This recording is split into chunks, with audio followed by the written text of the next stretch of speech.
কংগ্রেস মুখপাত্র চন্দন ঘোষ চৌধুরীর সঙ্গে আপনাকে স্বাগত বাংলা জাগোয়। জ্ঞানেশ কুমার তিনি আবারও বিক্ষোভের মুখে আছে, দক্ষিণেশ্বরে পুজো দিতে গিয়েছেন এবং সেখানেই তাকে কালো পতাকা দেখানো হয় এবং গো ব্যাক স্লোগানিং চলে, কি বলবেন? জ্ঞানেশ কুমারজি উনি শ্রদ্ধা জানাতে পুজো করতে যে কোনো মন্দিরেই যেতে পারেন, এটা তার ব্যক্তিগত অধিকার। কালো পতাকা দেখানো হয়েছে তার কারণ মানুষ উত্তপ্ত এবং খুব স্বাভাবিকভাবেই আমরা আশা করব যে মা কালীর আশীর্বাদ তিনি পাবেন, সততার পথে ফিরে এসে ইসিআই তার নির্দিষ্ট দায়িত্ব পালন করবেন।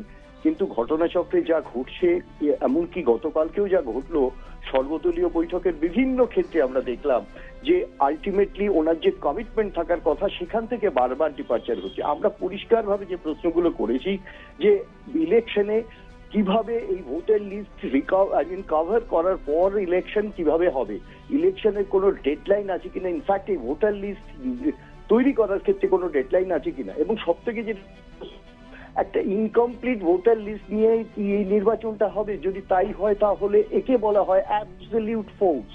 মানে এটা কোনো কারণ নেই গণতান্ত্রিক ব্যবস্থাতে এই ব্যবস্থাটাকে মেনে নেওয়া যেখানে ভ্যালিড ভোটারদের বেশ কিছু বাদ চলে যাবেন, তারা ভোট দিতে পারবেন না। এবং এরকম একটি জায়গার ক্ষেত্রে যারা আমাদের দল বিশেষভাবে পরিষ্কারভাবে জানিয়ে এসছেন যে ভ্যালিড ভোটারকে বাইরে রেখে নির্বাচন করার কোনো অর্থ নেই।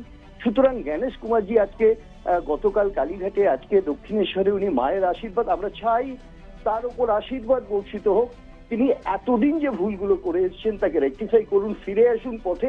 কিন্তু সেম টাইম এটাও মাথায় রাখতে হবে, আমরা বা রাজনৈতিক দল এবং সাধারণ মানুষ যারা বিক্ষোভ দেখাচ্ছেন তারা কিন্তু এই কারণেই দেখাচ্ছেন তাদের হয়রানি, তাদের হতাশা এবং তাদের মৃত্যুর সংখ্যা বাড়তে থাকার যে ভয়াবহতা, এটার জন্যই কিন্তু জ্ঞানেশ কুমারজি আজকে এরকম একটি জায়গায় দাঁড়িয়েছে, অন্তত রাজ্যের প্রতিটা বিরোধী দলের ক্ষেত্রে একটা ভিলেনিয়াস জায়গাতে দাঁড়িয়ে।